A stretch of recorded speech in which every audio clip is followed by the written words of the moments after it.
मुंबई महापालिकेत पैशांची देवाणघेवाण करून बदला झाल्याची चर्चा आहे। या चर्चेला बळ देणारी एक बाब आता घडली आहे। भाजप नेते मिहिर कोटेचा यांनी मुंबई महापालिकेतल्या बदलांबाबत प्रश्नचिन्ह उपस्थित केला।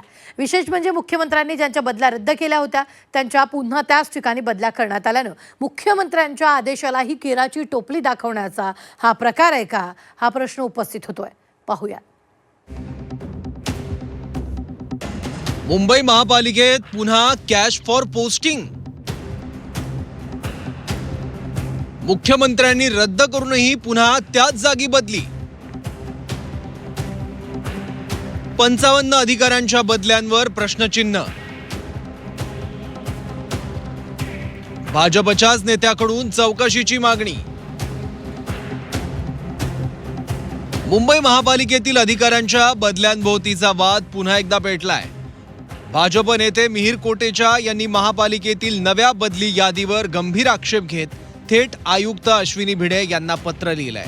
गेल्या नोव्हेंबरमध्ये महापालिकेतील 161 अधिकाऱ्यांच्या बदल्यांमध्ये मोठा घोळ समोर आला होता। प्रकरण गाजल्यानंतर मुख्यमंत्री फडणवीस यांनी स्वतः हस्तक्षेप करत बदल्या रद्द केल्या। मात्र आता नव्यानं तयार करण्यात आलेल्या यादीत त्यातल्याच 55 अधिकाऱ्यांना पुन्हा त्याच जागांवर नेमण्याचा प्रयत्न होत असल्याचा आरोप मिहिर कोटेचा यांनी केलाय। रूटीन ट्रान्सफर झालीच पाहिजे कारण त्यांचा वेळ तिकडे संपलेला आहे। ते नवीन रूटीन ट्रान्सफर ची यादी बनवताना माझ्या निदर्शनात आलं की 55 अधिकारी जे त्या जुनी यादीमध्ये ज्या पोस्ट वरती जाणार होते, या प्रस्तावित यादीमध्ये त्या 55 अधिकाऱ्यांना त्याच जागावरती पाठवण्याचा प्रस्ताव बनलेला आहे आणि तो पुढे ऍडिशनल म्युन्सिपल कमिशनर आणि म्युन्सिपल कमिशनर यांची सहीसाठी जाणार होता।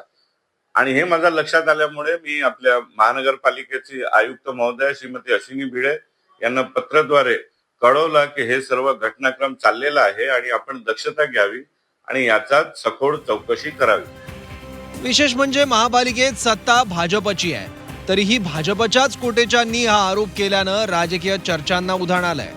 ठाकरे गटानं यावरून सत्ताधाऱ्यांवर निशाणा साधलाय।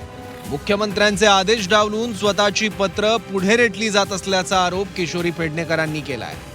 मुख्यमंत्र्यांचं पत्र असताना सर्वोच्च नेते म्हणून ज्यांच्याकडे पाहिलं जातं, केंद्रानंतर जर महाराष्ट्रात कोणाला पाहिलं जातं देशात तर देवेंद्र फडणवीस, त्यांच्या पत्राला नाकारून स्वतःचं पत्र दिलं आणि पत्रावर सांगितले की अशा बदल्या करण्यात यावं। एवढं करूनही अजूनही ते चालू आहेत। याचा अर्थ मुंबईच्या महापौरांना बदली करण्यामध्ये फार मोठा इंटरेस्ट आहे। हा त्यांचेच आमदार नाव घेतलं नसलं तरी त्यांना तो अंदाज येतो आहे आणि त्याच्यामुळे त्यांनी ते पत्र दिलेलं आहे। एकीकडे पारदर्शक प्रशासनाचे दावे महापालिकेकडून केले जात असतानाच महापालिकेतल्या बदल्यांसाठी पैशांची देवाणघेवाण झाल्याचा आरोप होतोय।